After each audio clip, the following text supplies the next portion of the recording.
ಮುಂಬರುವ ಸ್ಥಳೀಯ ಚುನಾವಣೆಗೆ ಮಾಜಿ ಸಚಿವ ಎಚ್.ಡಿ. ರೇವಣ್ಣ ತಯಾರಿ ನಡೆಸಿದ್ದಾರೆ. ತಿರುಪತಿ ತಿಮ್ಮಪ್ಪನ ಮನೆ ಹೋಗಿದ್ದಾರೆ ಮಾಜಿ ಸಚಿವ ರೇವಣ್ಣ ಅವರು. ಮತ್ತೆ ಆಕ್ಟಿವ್ ಆಗ್ತಾ ಇದ್ದಾರೆ. ಈಗ ಅದರಲ್ಲೂ ಸ್ಥಳೀಯ ಸಂಸ್ಥೆಗಳ ಚುನಾವಣೆಗಳ ಮೇಲೆ ಕಣ್ಣಿಟ್ಟಿದ್ದಾರೆ. ಜಿಲ್ಲಾ ಪಂಚಾಯತಿ, ತಾಲೂಕ್ ಪಂಚಾಯತ್ ಚುನಾವಣೆಗಳು. ತಿರುಪತಿ ತಿಮ್ಮಪ್ಪನ ಮೊರೆ ಹೋಗಿದ್ದಾರೆ. ಬಳಿಕ ಆಂಧ್ರದ ಕಾಳಹಸ್ತಿಯಲ್ಲಿ ಶಿವನ ದರ್ಶನವನ್ನು ಮಾಡಿದ್ದಾರೆ. ರಾಜಕೀಯ ವೈರಿಗಳನ್ನು ಕಟ್ಟಿಹಾಕಲು ಶಿವನ ಪೂಜೆಯನ್ನು ಮಾಡಿದ್ದಾರೆ. ಕಳೆದುಕೊಂಡ ಕ್ಷೇತ್ರದಲ್ಲಿ ಮತ್ತೆ ಹಿಡಿತ ಸಾಧಿಸೋಕೆ ತಂತ್ರ ಹೆಣೆದಿದ್ದಾರೆ ರೇವಣ್ಣ. ಹಾಸನ ಜಿಲ್ಲೆಯಲ್ಲಿ JDS ಅನ್ನು ಮತ್ತೆ ಪುಟಿದೇಳಿಸಬೇಕು ಅನ್ನುವಂಥ ಪ್ಲಾನು, ಕಟ್ಟಬೇಕು ಅನ್ನುವಂಥ ನಿರ್ಧಾರ. ಯಾಕಂದರೆ ಸಿಕ್ಕಾಪಟ್ಟೆ ಡ್ಯಾಮೇಜ್ ಆಗಿದೆ ರೇವಣ್ಣ ಕುಟುಂಬಕ್ಕೆ. ನೋಡ್ತಾ ಇದ್ವಿ ನಾವು, ಆಲ್ಮೋಸ್ಟ್ ಎಲ್ಲರೂ ಜೈಲಿಗೆ ಹೋಗಿ ಬಂದಂಗೆ ಆಯಿತು.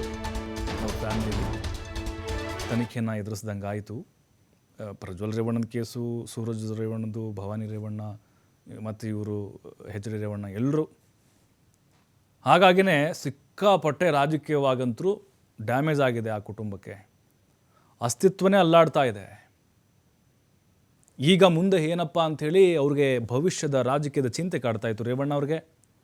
ಈಗ ದೇವರ ಮೊರೆ ಹೋಗಿದ್ದಾರೆ ತಿರುಪತಿ ತಿಮ್ಮಪ್ಪ. ತದನಂತರ ಕಾಳಹಸ್ತಿಯಲ್ಲಿ ಶಿವನ ದರ್ಶನವನ್ನು ಮಾಡಿದ್ದಾರೆ. ಈ ಕಾಳಹಸ್ತಿ ಶಿವನ ದೇವಾಲಯ ಶತ್ರುನಾಶ, ಈ ಒಂದು ರಾಜಕೀಯ ವೈರಿಗಳನ್ನು ಕಟ್ಟಿ ಹಾಕೋಕ್ಕೆ ಹಲವಾರು ರಾಜಕಾರಣಿಗಳು ಕಾಳಹಸ್ತಿಯಲ್ಲಿ ಪೂಜೆ ಪುನಸ್ಕಾರಗಳನ್ನು, ವಿಶೇಷವಾಗಿ ಹೋಮ ಹವನಗಳನ್ನು ಮಾಡಿಸುವಂಥದ್ದು ಉದಾಹರಣೆಗಳು ಭಾಳ ಇದ್ದಾವೆ.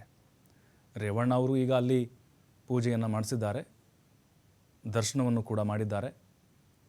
ಹಾಸನದಲ್ಲಿ ಮತ್ತೆ JDS ಅನ್ನು ಕಟ್ಟಬೇಕು, ರಾಜಕೀಯ ವಿರೋಧಿಗಳನ್ನು ಹಣಿಬೇಕು ಅಂಥೇಳಿ. ಯಾಕಂದರೆ ಅವ್ರ ಕುಟುಂಬದ ಮೇಲೆ ಸಾಕಷ್ಟು ಆರೋಪಗಳು ಬಂದು ವೈಯಕ್ತಿಕವಾಗಲೂ ಕೂಡ ನಿರಂತರವಾಗಿ ಮುಜುಗರಕ್ಕೊಳಗಾಗಿದ್ದಾರೆ ಇಡೀ ರೇವಣ್ಣ ಕುಟುಂಬಸ್ಥರು. ಹಾಸನದಲ್ಲಿ ತಮ್ಮ ಅಸ್ತಿತ್ವನೇ ಇಲ್ದಂಗೆ ಆ ಪರಿಸ್ಥಿತಿ ಬಂದುಬಿಟ್ಟಿದೆ. ಯಾಕಂದರೆ ಪ್ರಜ್ವಲ್ ಸೋತರು, ರೇವಣ್ಣ ಅವರು ಕಟಾನುಕಟಿ ಸ್ವಲ್ಪ ಒಂದು 4-3 ಸಾವಿರ ಅಂತರ ಅಷ್ಟೇ ವಿಧಾನಸಭಾ ಚುನಾವಣೆಯಲ್ಲಿ. ಅದಾದ ಮೇಲೆ ಅಲ್ಲಿ ಪಕ್ಷದ ಹವಾ ಆರಂಭದಲ್ಲಿ ಹೇಗಿತ್ತು ಹಾಗಿಲ್ಲ. ಈಗ ಮತ್ತಷ್ಟು ಮಾಹಿತಿ ಪ್ರಕಾಶ್ ನೀಡ್ತಾರೆ. ಪ್ರಕಾಶ್, ಇಡೀ ರೇವಣ್ಣ ಅವ್ರ ಫ್ಯಾಮಿಲಿ ನಿಜಕ್ಕೂ ಮುಜುಗರಕ್ಕೆ ಒಳಗಾಯಿತು ಸಾಲು ಸಾಲು ಆರೋಪಗಳಿಂದಾಗಿ. ಈಗ ರಾಜಕೀಯವಾಗಿ ಎಲ್ಲೋ ಮಂಕಾದಂಗೆ ಕಾಣಿಸ್ತಾ ಇದ್ರು. ಈಗ ಯಾವ ರೀತಿ ಮತ್ತೆ ಆಕ್ಟಿವ್ ಆಗಿದ್ದಾರೆ, ಏನೆಲ್ಲ ಪೂಜೆಗಳನ್ನು ಮಾಡಿಸಿದ್ದಾರೆ ರೇವಣ್ಣ ಅವರು? ಪ್ರಭು, ಈಗಾಗಲೇ ಮಾಜಿ ಸಚಿವ ಎಚ್.ಡಿ. ರೇವಣ್ಣ ಮತ್ತೆ ಒಂದಿಷ್ಟು ಹಾಸನದಲ್ಲಿ ಆಕ್ಟಿವ್ ಆಗಲು ತಯಾರಿಯನ್ನು ಕೂಡ ನಡೆಸಿದ್ದಾರೆ ಅನ್ನುವ ಮಾಹಿತಿ TV5ಗೆ ಲಭ್ಯ ಆಗಿರ್ತಕ್ಕಂಥದ್ದು. ಯಾಕಂತಂದ್ರೆ ಅವರು ಯಾವುದೇ ತಯಾರಿಯನ್ನು ಮಾಡುವುದಕ್ಕಿಂತ ಮುಂಚೆ ಮೊದಲು ಅವರ ವೈರಿಗಳನ್ನು ಮಟ್ಟ ಹಾಕ್ಲಿಕ್ಕೆ, ಜೊತೆಗೆ ವೈರಿಗಳು ಕೂಡ ಯಾರು ಅವರ ವಿರುದ್ಧವಾಗಿ ಮಾತನಾಡ್ಲಿಕ್ಕೆ ಅವರು ದೇವರ ಮೊರೆ ಹೋಗೋದು ಯಾವಾಗ್ಲೂ ಕೂಡ ಅದು ಹೋಗ್ತಾನೆ ಇರ್ತಾರೆ.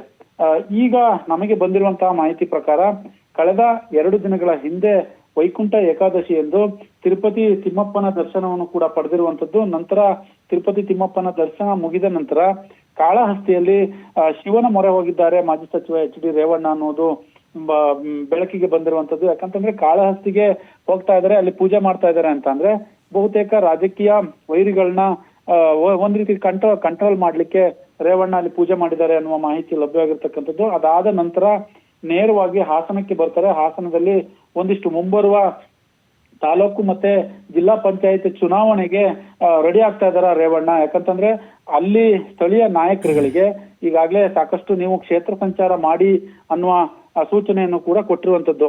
ಹಾಗಾಗಿ ರೇವಣ್ಣರವರು ಮತ್ತೆ ಜಿಲ್ಲೆಯಲ್ಲಿ ಇದೇ ಎಚ್.ಡಿ. ಕುಮಾರಸ್ವಾಮಿ ಅವರನ್ನೇ ಮುಂದಿಟ್ಕೊಂಡು ರಾಜಕೀಯ ಮಾಡ್ಲಿಕ್ಕೆ, ಎಲ್ಲಿ ಕಳೆದುಕೊಂಡಂತಹ ಕ್ಷೇತ್ರ ಅಂದ್ರೆ ಈಗಾಗಲೇ MP ಸೀಟನ್ನು ಕೂಡ JDS ಕಳೆದುಕೊಂಡಿರುವಂತದ್ದು. ಹಾಗಾಗಿ ಎಲ್ಲೋ ಒಂದ್ ಕಡೆ ಮತ್ತೆ ರಾಜಕೀಯವಾಗಿ ಮಂಕಾಗ್ತಾ ಇದ್ರು ಅನ್ನುವ ಟೈಮ್ನಲ್ಲಿ ಮತ್ತೆ ಫಿನಿಕ್ಸ್ ನಂತೆ ಎದ್ದೇಳುವುದಕ್ಕೆ JDS ಸಾಕಷ್ಟು ಮಾಸ್ಟರ್ ಪ್ಲಾನ್ ಮಾಡ್ಕೊಂಡಿದೆ ಅನ್ನುವ ಮಾಹಿತಿ ಲಭ್ಯವಾಗಿದೆ.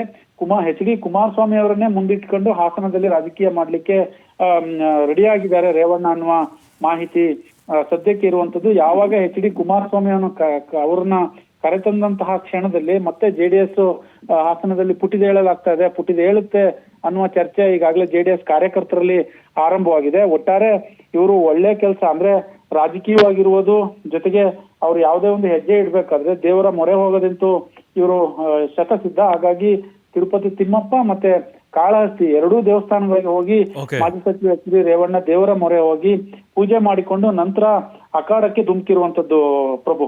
ಥ್ಯಾಂಕ್ ಯು ಪ್ರಕಾಶ್ ಮಾಹಿತಿಗಾಗಿ.